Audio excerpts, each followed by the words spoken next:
Good morning students. बेटा आज हम सीबीएसई सैंपल पेपर 2025 करें जो कि आपके दिल्ली एग्जाम्स में आया था। बेटा आज हम उसका सेक्शन ए करेंगे, ठीक है। आइए बढ़ते हैं फर्स्ट क्वेश्चन की तरफ। आपके पास फर्स्ट क्वेश्चन है, if x is equal to a b cube and y is equal to a cube b where a and b are prime number then HCF of the xy minus LCM of xy is equal to. तो बेटा जी x आपके पास क्या है, a b cube and y आपके पास क्या है, ए क्यूब बी। तो इसका HCF क्या होगा, मैंने आपको शॉर्ट ट्रिक भी इसके लिए दी है कि जो HCF होता है वो होता है आपकी लोएस्ट पार। तो लोएस्ट पार a की a है एंड b की b है, तो HCF क्या हुआ, ए बी, ठीक है।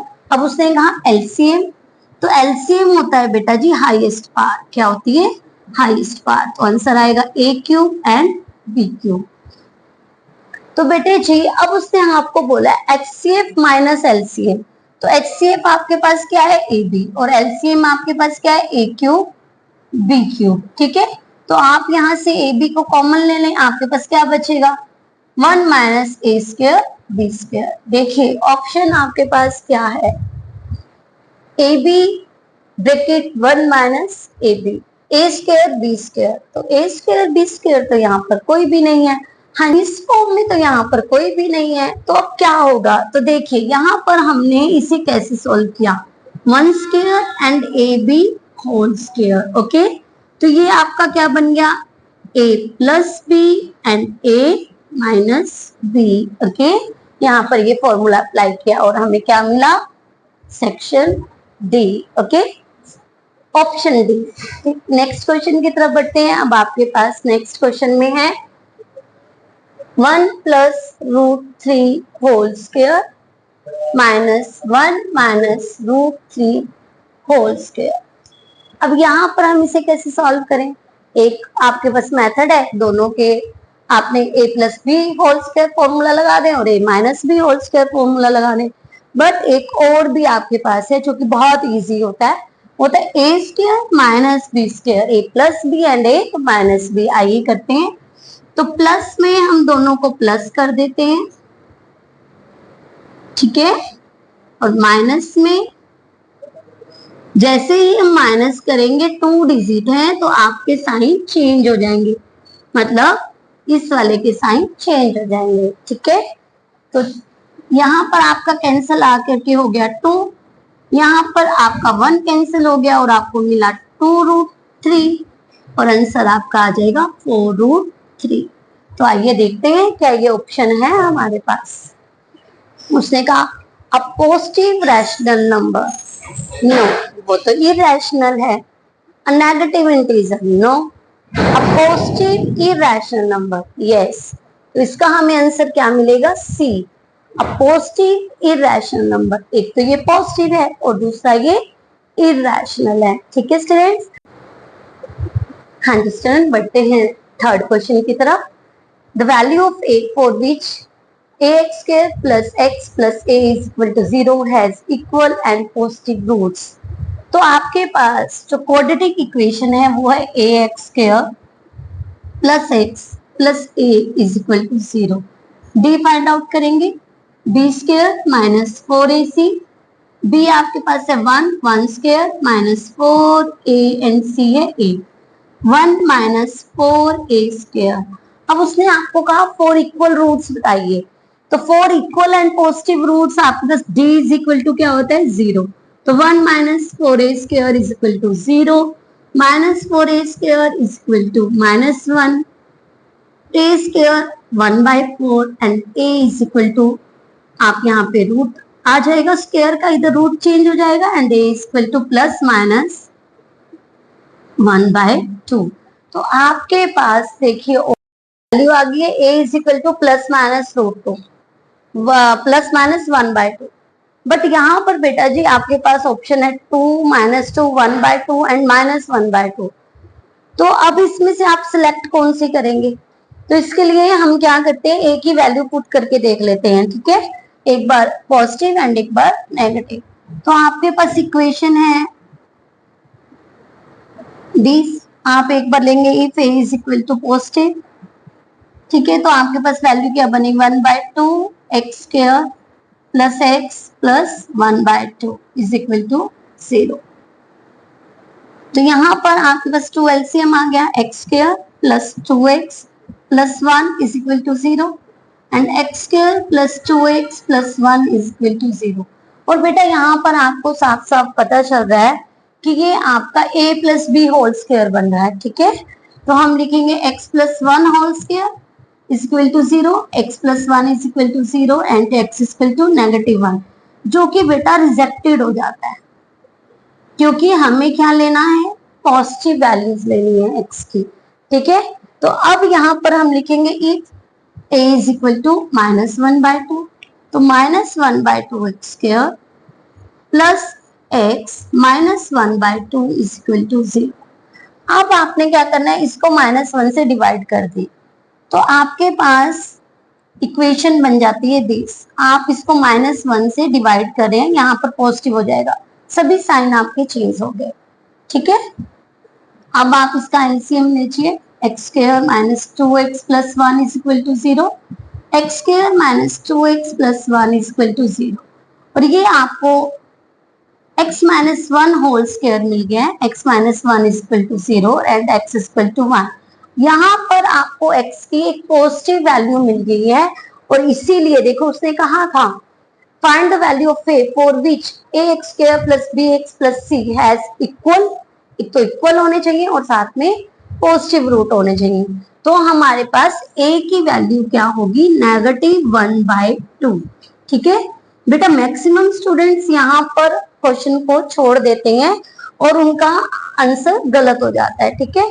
जब भी ऐसा कुछ आए और आपको कोई एक ही वैल्यू दी है तो आप पुट करके देखिए कि आपको पॉजिटिव कहाँ पे मिल रहा है और नेगेटिव कहाँ पे मिल रहा है, ठीक है स्टूडेंट्स। आगे बढ़ते हैं नेक्स्ट क्वेश्चन की तरफ। एंड फोर्थ क्वेश्चन में आपके पास the distance of a point A from x axis is 3 unit. बेटे जी आपके कार्टेशियन प्लान पर एक पॉइंट है ए, ठीक है, जिसकी एक्स एक्सिस से डिस्टेंस 3 यूनिट है, ठीक है। तो उसमें आपको पूछा है which of the following can not be the coordinates of the point A, कि कौन से कोऑर्डिनेट्स ए के पॉइंट हो सकते हैं, कौन से नहीं हो सकते हैं, ठीक है ना, कैन नॉट नहीं हो सकते हैं। तो यहाँ पर देखिए ए आपके पास है 1 3, देखिए यहाँ पर आपके पास है 1 एंड 3, क्या ये इसको सेटिस्फाई करेगा। देखिए एक्स एक्सिस से डिस्टेंस तो 3 यूनिट है ना, इसका मतलब वाई आपके पास 3 होना चाहिए, ठीक है। एक्स आपके पास 1 के, यहाँ पर 1 के ऊपर भी आपका 1 से 3 यूनिट हो सकता है, हो सकता है नहीं कि एक्स 1 है और वाई 3 है, ये सर नो। सेकेंड पॉइंट की तरफ बढ़ते हैं, एक्स -3 वाई -3, तो देखिए हम यहाँ पर -1 -2 एंड -3 ले लेते हैं और ऐसे ही वाई को हम माइनस में ले लेते हैं, तो ये पॉइंट यहां पर भी आ सकता है। क्यों आ सकता है, क्योंकि है तो वो 3 यूनिट ही गैप पे ना, एक्स एक्सिस से 3 यूनिट की गैप पे है, तो ये भी आपका 3 यूनिट गैप पे है, ये भी आपका 3 यूनिट गैप पे है। नेक्स्ट आपके पास है x -3 एंड y 3, x -3, अब y क्या हो सकता है, 3 हो सकता है, हम y को यहाँ पर 3 ले लें, यस ये भी एक्स एक्सिस से 3 यूनिट की गैप पे है। अब आपके पास है 3 एंड 1, x3 एंड y1, क्या ये हो सकता है, नो, क्योंकि उसने कहा है एक्स एक्सिस से वो पॉइंट 3 यूनिट के गैप पे होना चाहिए। तो ये तीनों आपके इस जो आपके स्टेटमेंट दी हुई है उसको सेटिस्फाई कर रहे हैं, और ये जो आपका पॉइंट है 1 एंड 3 वो आपको वो सेटिस्फाई, सॉरी 3 एंड 1, 3 एंड 1 ये आपको स्टेटमेंट को सेटिस्फाई नहीं कर रहा है, तो आपका ऑप्शन क्या जाएगा, डी, ठीक है। नेक्स्ट हम बढ़ते हैं बेटा जी, the number of a red ball in a bag is 3 more than the number of black ball. तो आपके पास जो रेड, एक तो रेड बॉल है और एक ब्लैक बॉल है, ठीक है। और कितनी है ये आपको क्लियरली नहीं बताया उसने का नंबर ऑफ रेड बॉल, जो रेड बॉल है in a bag is 3 more than है ब्लैक बॉल से। तो हम करेंगे let black ball x and red ball x plus 10. Okay, if the probability of drawing a red ball up at a random from the bag is 3/5, probability of red ball आपको कितनी given है 3/5, और probability of red ball आपके पास क्या आएगी, red ball आपके पास इतनी है और टोटल आपके पास क्या होगा, टोटल बॉल आपके पास आएंगी x plus 10, 2x plus 10, yes यही आएगी। अब उसने कहा है then the total number of ball in the bag, अब टोटल बॉल्स कितनी है बैग में, तो आप इन दोनों को इक्वल रख लीजिए, x plus 10 बाय में 2x plus 10 is equal to 3/5, 5x plus 50 is equal to 6x plus 30. तो 5x minus 6x, 30 minus 50, minus x is equal to minus 20. x आपके पास कितनी आ जाएंगी 20 बॉल्स की वैल्यू है आइए 20। अब टोटल बॉल्स आपके पास कितनी है, टोटल बॉल्स आपके पास है 2x plus 10, मतलब कि 2 multiply 20 plus 10, 40 plus 10 is equal to 50। तो आपके पास बेटा जी टोटल बॉल्स कितनी आएंगी 50। ठीक है, आपने कैसे किया, ब्लैक बॉल को आपने लेट किया, रेड बॉल से 10 मोर थी, प्रोबेबिलिटी फाइंड आउट आप गिवन है, यहाँ पर हमने टोटल बॉल्स निकाल ली, पहले इन दोनों को ऐड किया और रेड बॉल की हमने प्रोबेबिलिटी निकाल ली, तो x plus 10 बाय में 2x plus 10, दोनों को इक्वल रखा क्योंकि दोनों रेड बॉल की प्रोबेबिलिटी है और x की वैल्यू फाइंड आउट करके टोटल बॉल्स में आपने x की वैल्यू को पुट कर दिया। ठीक है बेटा, 2 मार्क्स के या 3 मार्क्स के लिए भी क्वेश्चन बहुत इंपॉर्टेंट है। आइए बेटा बढ़ते हैं नेक्स्ट क्वेश्चन की तरफ। हाँ जी स्टूडेंट बढ़ते हैं नेक्स्ट क्वेश्चन की तरफ। The value of p for which the equation px plus 3y is equal to p minus 3 and 2x plus py is equal to p has infinity number of solution। तो यहाँ पर आपके पास equations है px plus 3y is equal to p minus 3 and second equation है 12x plus py is equal to p। Yes उसने कहा है find the value of p for infinity number many solution. तो बेटा इंफिनिटी मैनी सोल्यूशन के लिए आपके पास condition होती है, हम लिख लेते हैं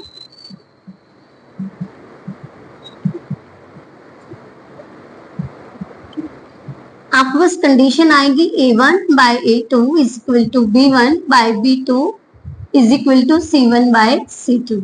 तो a1 बेटा जी आपके पास है p, A2 आपके पास है 12, B1 आपके पास है 3, B2 आपके पास है P, C1 आपके पास है P minus 3 एंड C2 आपके पास है 2 P सॉरी। तो बेटा अब यहाँ पर सभी इक्वल हैं तो मैं तो यही कहूंगी कि इजी की तरफ बढ़े और इसे ले लीजिए। तो P बाय में 12 इज इक्वल टू 3 बाय में P square is equal to 36 and P is equal to plus root 36 and p is equal to plus minus 6। तो यहाँ पर बेटा जी आपके पास देखिए तो वैल्यूज आ रही है -6 only, 6 only, plus minus 6 only and the any real number except plus minus 6। अब प्लस लेना है या माइनस लेना है या दोनों लेने हैं, आओ करके देखते हैं। तो यहाँ पर आपके पास है p by 12, तो हम एक बार पॉजिटिव लेके चल रहे हैं if p is equal to 6। okay, तो 6 by 12 is equal to 3 by 6 is equal to 6 minus 3 by में 6। तो देखिए यहाँ पे भी 1/2 मिल रहा है, यहाँ पे भी 1/2 मिल रहा है और यहाँ पे भी 1/2 मिल रहा है। और यदि बेटा जी हम इसे माइनस का ले लेते हैं, ध्यान से देखिएगा, -6/12 is equal to 3/-6 is equal to -6 -3 में -6। तो यहाँ पर आपको देखिए, यहाँ पर दोनों 1/2 मिल रहे हैं आपको, -1/2 -1/2, बट यहाँ पर आपको ये चीज इक्वल टू नहीं है, ठीक है। बट हमने तो कंडीशन कौन सी लेनी है कि जहां पर A1/A2 equal to B1/B2 equal to C1/C2 हो। तो आपका करेक्ट आंसर क्या होगा? सो P इज इक्वल टू 6। तो आपके पास ये आपका करेक्ट आंसर आएगा। और क्यों आएगा? क्योंकि ये जो है P is equal to 6 infinity मैंने सोल्यूशन कंडीशन को वेरीफाई कर रहा है। ठीक है स्टूडेंट्स, आगे बढ़ते हैं नेक्स्ट क्वेश्चन की तरफ। नेक्स्ट क्वेश्चन में बेटा जी, triangle ABC and triangle PQR are shown in the adjoining figures, the measure of angle C is. तो बेटा यहाँ पर आपको ध्यान से दोनों ट्रायंगल्स देख रही हैं कि आपके पास देखिए 3√3 एंड 6√3 है साइड्स। यहाँ पर 3.8 एंड 7.6 है, यहाँ पर 6 है और यहाँ पर 12 है। तो आपका कैसे आपके पास जो ट्रायंगल्स हैं वो प्रोपोर्शनल होंगी? आइए लिखते हैं, हम लिखेंगे AC बाय में PR। ओके, उसके बाद हम लिख सकते हैं BC बाय में PQ एंड AB बाय में RQ। और ऐसा क्यों है देखिए जरा, ये आपके पास आया 3√3 बाय में 6√3 is equal to 6/12 is equal to 3.8 by में 7.6। तो बेटे जी ये देखिए आपके पास कैंसिल हो करके 1/2, 6 1 जा 6, 6 12, 3.8 को आप कट करेंगे 7.6 से तो आपके पास 1/2 मिलेगा। इट मींस साइड्स प्रोपोर्शनल है, ट्रायंगल्स क्या है? सिमिलर हैं। कौन कौन सी? Triangle ABC, triangle ABC similar होगी। देखिए अब हमने ये वाली साइड ली है ना पहले, तो हम लिखेंगे RQPK। किसकी होगी? RQPK, ठीक है। तो अब यहाँ पर आपके पास देखिए, जो हमने ये वाला 80 का है तो ये 80 हो गया कोरस्पॉन्डिंग एंगल, ये 60 है तो आपके पास ये 60 हो गया, है ना। तो हम लिखेंगे गिवन आपके पास angle A is equal to angle R is equal to 80 degree, क्योंकि A आपको गिवन है 80 का तो R भी आपके पास 80 का हो जाएगा। एंगल क्यों आपको 60 का गिवन है तो एंगल B भी आपके पास कितना हो जाएगा? 60 का हो जाएगा, ठीक है। आपसे क्या पूछा गया है? आपसे पूछा गया एंगल C, क्योंकि एंगल P आप फाइंड आउट कर ले तो आपको एंगल C मिल जाएगा। और वो कैसे मिलेगा? 180 माइनस 80 प्लस में 60, तो 180 minus 140 is equal to 40 degree, ठीक है। क्योंकि आपके ट्रायंगल्स क्या है? सिमिलर हैं। और कैसे हैं मैंने आपको बताया, ठीक है। साइड्स प्रोपोर्शनल आपकी, तो उसी के अकॉर्डिंग R एंगल A के इक्वल, Q एंगल B के इक्वल, P एंगल C के इक्वल। जो P निकाल लो वही आपका C आ जाएगा। आइए बढ़ते हैं नेक्स्ट क्वेश्चन की तरफ। हाँ जी बेटा, आपके पास है tangent 2A is equal to 3 tangent A is true when the measure of angle A is. आपको क्या गिवन है? हमें गिवन है tangent 2A is equal to 3 tangent A। अब यहाँ पर क्या वैल्यू रखे एंगल A की कि हमारे लेफ्ट हैंड साइड और राइट हैंड साइड इक्वल हो जाए? तो बेटे जी यहाँ पर आपके पास 90 टेंजेंट 90 आप इंफिनिटी होता है तो ये वर्क नहीं करेगा। टेंजेंट 45 आपके पास 1 होता है तो ये भी आपके पास वर्क नहीं करेगा, क्योंकि टेंजेंट 90 बन जाएगा, वही आपका इंफिनिटी आ जाएगा, ठीक है। तो ये भी आपका वर्क नहीं करेगा। तो 60 और 30 में से जो मेरे हिसाब से आपका एंगल 30 आपका दोनों लेफ्ट और राइट साइड को सेटिस्फाई करता है, तो हम 30 उठा के देखते हैं, ठीक है। तो आइए, तो टेंजेंट 2 मल्टीप्लाई 30, और यदि आप यहाँ पर 60 रखेंगे 120 चला जाएगा, है ना। तो वो भी आपका यहाँ पर कैंसिल हो गया। तो हम 30 डिग्री के एंगल को रखते हैं तो आपका बन गया टेंजेंट 60 डिग्री, और टेंजेंट 60 की बेटे वैल्यू आपके पास होती है √3। ठीक है, अब आइए इस तरफ, तो 3 टेंजेंट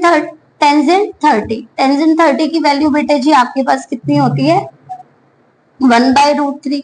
ठीक है, तो आपका है 3 को आप फैक्टराइज करेंगे, आप लिख दें 3 को आप √3² एंड बाय में √3, तो आपके पास क्या आ गया √3। तो ये लेफ्ट हैंड साइड और राइट हैंड साइड दोनों आपको सेटिस्फाई कर रही है, कौन सी वैल्यू कर रही है टेंजेंट 30। तो यहाँ पर आपके पास जो एंगल की वैल्यू आ जाएगी वो आ जाएगी 30 डिग्री। आइए बढ़ते हैं नेक्स्ट क्वेश्चन की तरफ। हाँ जी स्टूडेंट, पढ़ते हैं नेक्स्ट क्वेश्चन की तरफ। आपके पास है which of the statement is true. तो सबसे पहले है आपके पास sin 20 ग्रेटर देन sin 70। तो बेटा ये फॉल्स है, और ऐसा क्यों है, क्योंकि आप देखिए साइन की वैल्यू देखिए कि साइन की वैल्यू 0 से शुरू होती है और 1 पे खत्म होती है। इट मींस कि वो ग्रेटर है ना, हम यदि 0 to 90 ले, ठीक है ना, तो साइन 0 आपके पास 0 होता है और साइन 90 आपके पास 1 होता है, वो इंक्रीज हो रही है ना, इंक्रीज हो रही है, और यहाँ पर उसने कहा है कि साइन 20 ग्रेटर है, तो यहाँ पर ये क्या हो गया फॉल्स आ गया। ओके, अब नेक्स्ट के लिए बेटे हम यहाँ पर देखते हैं, उसने कहा साइन 20 ग्रेटर देन कोस 20। तो बेटे हमारे पास हम यदि देखें तो साइन कोस की वैल्यू जो होती है 45 तक साइन से बड़ी होती है। ठीक है, तो इसलिए अब ये कह रहा है कि साइन 20 ये बड़ा है, तो नहीं, ये भी क्या होगा फॉल्स होगा। और ऐसा होता है कि 45 तक क्या होती है कोस की वैल्यूज ग्रेटर देन होती है। नेक्स्ट बेटा जी आपके पास है कोस 20 ग्रेटर देन कोस 70। तो ये आपके पास ट्रू होगा, कोस 20 ग्रेटर देन कोस 70। देखिए साइन की वैल्यू इंक्रीजिंग की तरफ जाती है और कॉस की वैल्यू डिक्रीजिंग की तरफ जाती है। ठीक है, तो इसलिए क्या होगा ट्रू होगा। ओके, और हमें जब एक ऑप्शन मिल ही गया, थर्ड ऑप्शन ट्रू है, तो हम यहाँ पर थर्ड को टिक मार्क कर देंगे। ठीक है, क्योंकि उसने पूछा था विच स्टेटमेंट इज ट्रू, तो जैसे ही हम थर्ड पे आते हैं आपको पता चल गया कि ये स्टेटमेंट हमारी ट्रू है, तो हम इसे यहीं पर छोड़ देते हैं। आगे आइए बढ़ते हैं 10th क्वेश्चन की तरफ। A 30-meter long rope is tightly stacked and tied from the top of a pole to the ground if the rope makes an angle of 60 degree with the ground, the height of the pole is। अब देखिए यहाँ पर ये पोल खड़ा हुआ है, यहाँ से रोप आपकी बंधी हुई है, ठीक है, किसी ग्राउंड के किसी पॉइंट से, और वो 30 मीटर लॉन्ग क्या है रोप है। ठीक है, आपको हाइट ऑफ पोल बतानी है, और यहाँ पर एंगल कितने डिग्री का बन रहा है, एंगल आपके पास बन रहा है 60 डिग्री का। ठीक है, हाइट ऑफ पोल आपने बतानी है, ज्यादा ना करते हुए, क्योंकि 1 मार्क्स का क्वेश्चन है, तो हाइट ऑफ पोल हम आपका जो निकालना है उसे ऊपर रख लेते हैं। गिवन आपको हाइपोटेन्यूज है तो वो हम नीचे रख लेते हैं ना, न्यूमरेटर एंड डिनोमिनेटर। तो आपके पास क्या आ गया, height perpendicular and this is hypotenuse. Perpendicular upon hypo क्या हो जाता है आपका साइन 60, हाइट बाय में 30, साइन 60 की वैल्यू होती है √3 बाय में 2, तो 2 into height is equal to 30√3 and height is equal to 30√3 by में 2। आपके पास हाइट की वैल्यू क्या आ जाएगी 15√3 मीटर। ठीक है, और यही बेटे जी आपके पास क्या था आपका ऑप्शन। ठीक है स्टूडेंट, आइए बढ़ते हैं नेक्स्ट 10 एमसीक्यूज की तरफ। हाँ जी स्टूडेंट, बढ़ते हैं 11th क्वेश्चन की तरफ। On the top face of the wooden cube of side 7 centimetre, hemispherical depression of radius 3 centimeter are to be formed by taking out the wood. The maximum number of depressions that can be form this. तो देखिए बेटा कि एक cuboid है,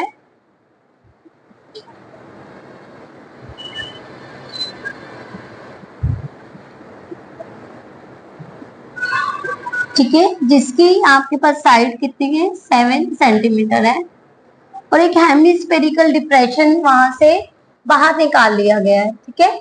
और उसने कहा है कि कितने डिप्रेशन ऐसे आ सकते हैं, और डिप्रेशन की बेटा जी जो डायमीटर है आपको दिया हुआ, radius of hemisphere depression are आपको गिवन है 0.35 सेंटीमीटर, ठीक है।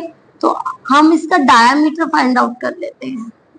डायमीटर ऑफ डिप्रेशन क्या आएगा, 2 इंटू 0.35, 0.7 सेंटीमीटर। और अब आपने देखना है कि एक यहाँ पर है 7 सेंटीमीटर और ये 0.7 सेंटीमीटर, तो वन साइड से कितने डिप्रेशन बाहर निकल सकते हैं, तो यहाँ पर आ जाएगा 7/10 सेंटीमीटर। हाँ जी, तो आपने बताना है number of depression, hemispherical depression, hemisphere depressions from one side. तो साइड आपके पास 7 है, हेमिस्फेयर डिप्रेशन की यहाँ पर डायमीटर इतना है, तो आपके पास क्या आ जाएगा, 10 डिप्रेशन आपके पास आ जाएंगे कि आप वन साइड से निकाल सकते हैं, है ना। अब देखिए आपने 7 से आपने ऐसे करके 10 डिप्रेशन को ऐसे बाहर निकाल दिया, ठीक है। तो आपके पास उससे कहा the maximum number of depression can be formed is, तो इससे आपके कितने डिप्रेशन बन सकते हैं, तो यदि आप देखें तो हम लिखेंगे total depression,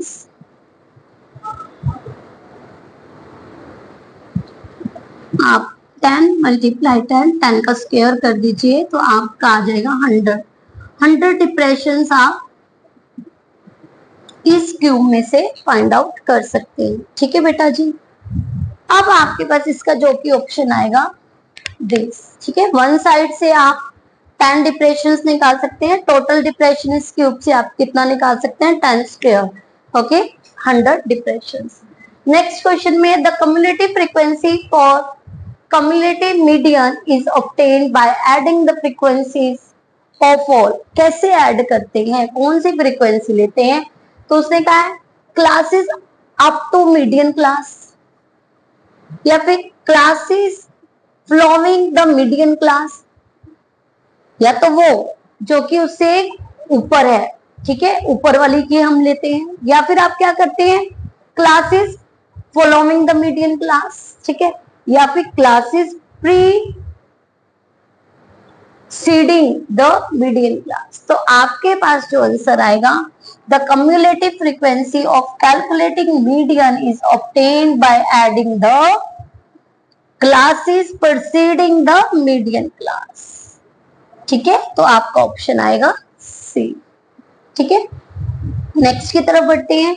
if mean and median of given set of observation is 10 and 11 then the value of mode। तो मोड की वैल्यू बेटे आपके पास है ना एक इंपेरिकल फॉर्मूला, तो मोड इज इक्वल टू क्या होता है 3 median minus 2 mean, yes 3 median, median कितना गिवन है बेटा जी आपको, मीडियन है 11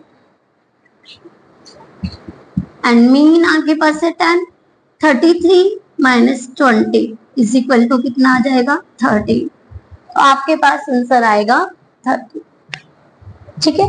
नेक्स्ट है if the adjoining figure AB is the curve of the larger circle touching the smaller circle, the center of the both the circle is O, if AB is equal to 2R, OP is equal to R, then the radius of the circle is। तो देखिए आपके पास हम यहाँ पे कर लेते हैं, दो आपके पास सर्कल्स हैं, ए बी, सेंटर O है, ये P है, आपको गिवन है a b is equal to 2R, a b कितना है 2R, ओके। एंड ओपी आपके पास कितना है आर, ओपी आपके पास है आर। उसने कहा find the radius of the largest circle, it means आपको क्या फाइंड आउट करना है, ओ ए फाइंड आउट करना है। तो हम सीधा करें, देखिए आपको पता है कि ये आपका परपेंडिकुलर बाइसेक्टर होता है, तो एपी भी आपके पास क्या आ जाएगा आर, क्योंकि 1 मार्क्स के लिए क्वेश्चन है इसलिए मैं आपका सीधा करवा रही हूँ। ओपी भी आपके पास आर है, ओ ए कितना आ जाएगा r square plus r square, है ना, 2r स्क्वायर एंड √2 आर, ये आपको आंसर मिल जाएगा। देखते हैं यहाँ पर आपके पास ऑप्शन है √2 आर जो कि डी है। आइए बढ़ते हैं नेक्स्ट क्वेश्चन की तरफ। हाँ जी स्टूडेंट, नेक्स्ट क्वेश्चन है a parallelogram having one of its side 5 centimetre circumscribe a circle, the parameter of a parallelogram is, आपने बताना है पैरेललोग्राम का पैरामीटर क्या होगा। तो हमें यहाँ पर वर्क करना है कि जो एक पैरेललोग्राम होता है वो एक रोम्बस हो सकता है, हमने प्रूव भी किया है ना कि आपके सर्कल के चारों तरफ एक पैरेललोग्राम बना हुआ है, बताइए कि ये एक रोम्बस है। तो इट मींस पैरेललोग्राम एक रोम्बस हो सकता है और उसकी एक साइड आपको यहाँ पर कितनी दी हुई है 5 सेंटीमीटर दिया है। तो पैरामीटर फाइंड आउट करना है, तो हम लिखेंगे perimeter of parallelogram equal to 4 multiply side, 4 multiply 5 equal to 20 centimetre. और यहाँ पर हमने ऐसा क्यों किया, क्योंकि parallelogram must be a rhombus, आपने ये चीज ध्यान रखनी है, parallelogram must be a rhombus. सिर्फ ये लाइन आपको पता होना चाहिए, ठीक है, ये आपने एनसीईआरटी में प्रूव भी कर रखा है और इससे आपको इसका आंसर बहुत इजीली मिल जाएगा। तो आंसर आएगा 20 सेंटीमीटर। नेक्स्ट की तरफ बढ़ते हैं, आपके पास है E and F are the points on sides AB and BC respectively a triangle ABC। तो आपके पास A B C में E और F दो पॉइंट्स हैं, such that AE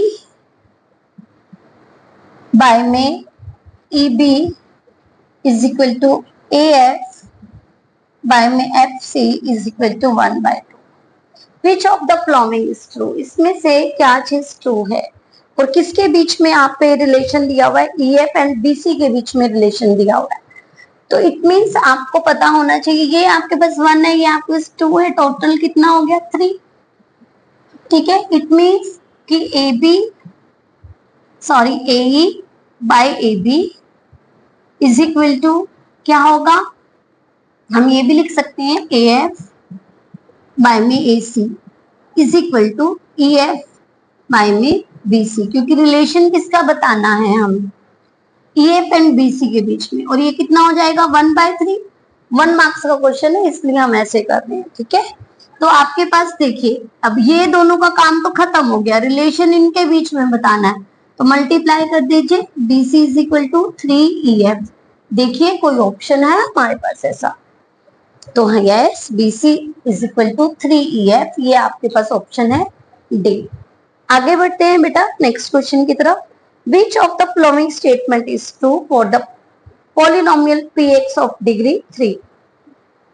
तो देखिए जब डिग्री 3 है ना, तो जब डिग्री 3 होती है तो जीरोस भी 3 होंगे, ठीक है ना। देखो जब आपके पास लीनियर पावर है उसमें आपके पास 1 0 होता है, 2 पावर है तो 2 0 होते हैं, 3 है तो 3 जीरोस होते हैं। आइए देखते हैं, उसने कहा have at most 2 distinct zero, has at least 2 distinct zero, has exactly 3 distinct zero and has at most 3 distinct zero।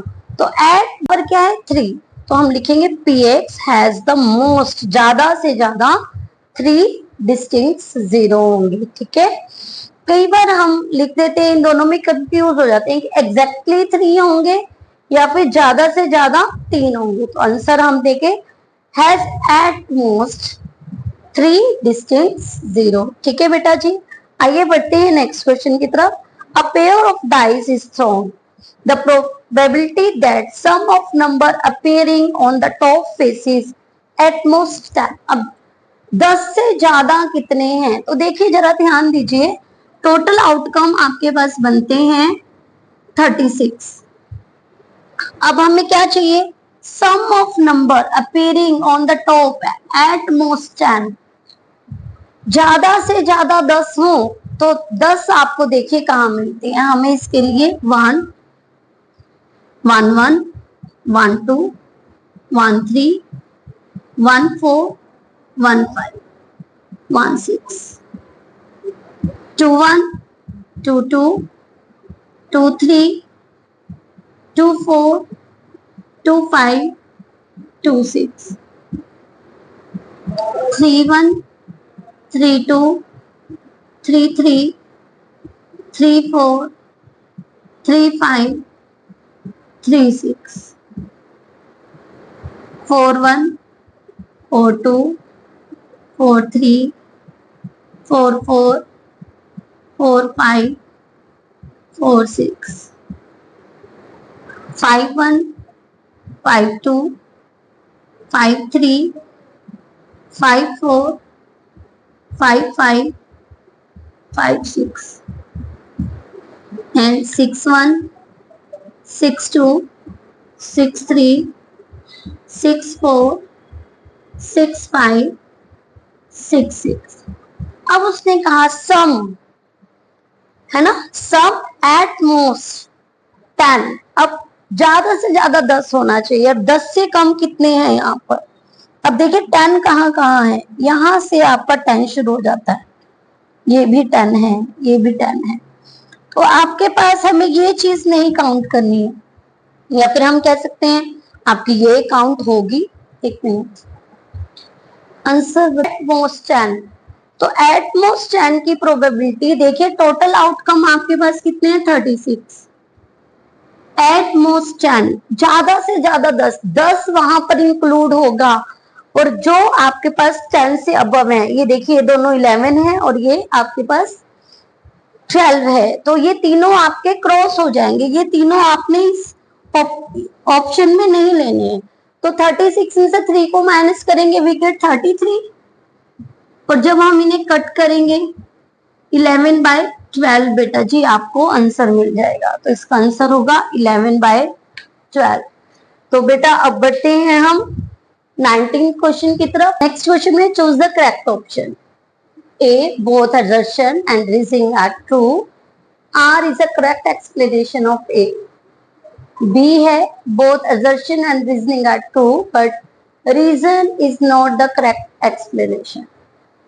C है assertion A is true but reason is false. D है assertion A is false but reason is true. तो इन चार में से बताना है आपने। यहाँ पे आपको assertion और reasoning दी हुई है कि क्या ये दोनों सही हैं, क्या दोनों गलत हैं, क्या एक गलत है, इस तरह से आपको ऑप्शन दिए हुए हैं, आपने बताना। तो आइए बढ़ते हैं 19th क्वेश्चन पे। 4 and end with digit 0 for some natural number n। तो क्या 4n 0 पे एंड हो सकता है किसी नेचुरल नंबर n के लिए? तो देखिए जरा, 4 के फैक्टर क्या होते हैं, 2 इंटू 2 ना, और हमें 0 के लिए क्या चाहिए, एक फैक्टर 5 चाहिए जो उसको 0 बना दे, वो तो इसमें है ही नहीं। तो इसका मतलब आपका एजर्शन क्या हुआ, फॉल्स। तो एजर्शन आपका हुआ फॉल्स। ओके, नेक्स्ट है, for a number x having 2 and 5 as its prime factor, xn always end with digit 0। अभी मैंने आपको बताया था कि 0 के लिए हमें क्या चाहिए, 5 चाहिए, क्योंकि 5 2 10 होता है। और यहाँ पर उसने कहा है कि यदि कोई फैक्टर 2 and 5 रखता है तब वो किस पे एंड होता है, 0 पे एंड होता है। तो आपका रीजन क्या है, ट्रू। आपके पास जो आंसर आएगा आपका आएगा सी। ठीक है, 19 के लिए आपके पास ऑप्शन आएगा सी कि assertion सॉरी डी, क्योंकि आपके पास assertion फॉल्स है और रीजन ट्रू है, तो आंसर आपके पास आएगा डी। ठीक है, assertion is false and reason is true. Next की तरफ बढ़ते हैं। 20th question, tangent run at the end point of a diameter two of a circle are always parallel to each other। अब उसने कहा tangent run at the end point of a diameter of a circle और always parallel to each other, कि जैसे एक circle बना हुआ है, सर्कल का एक डायमीटर है, उनके एंड पॉइंट से जब हम दो टेंजेंट्स को ड्रॉ करते हैं तो वो क्या होती है, पैरेलल होती है। बिल्कुल सही, तो ये आपकी असर्शन क्या है, ट्रू है। ओके, अब हम बढ़ते हैं रीजन की तरफ। The length of tangent drawn to a circle from a point outside the circle are always equal, और आपका रीजन भी क्या है, ट्रू है। ठीक है, तो assertion and reason are both true। तो हमने देखना है हमारे पास कहाँ है, assertion is both assertion and reason are true but reason is not correct। बिल्कुल सही, तो आपके पास है बी, क्योंकि ये दोनों सही हैं बट रीजन इसकी करेक्ट एक्सप्लेनेशन नहीं है। ठीक है, तो आपके पास 20th के लिए आएगा बी ऑप्शन। तो बेटे जी आज हमने 2025 जो दिल्ली में आपका एग्जाम आया था उसका हमने सेक्शन ए किया है, कल हम करेंगे सेक्शन बी। Thanks friends.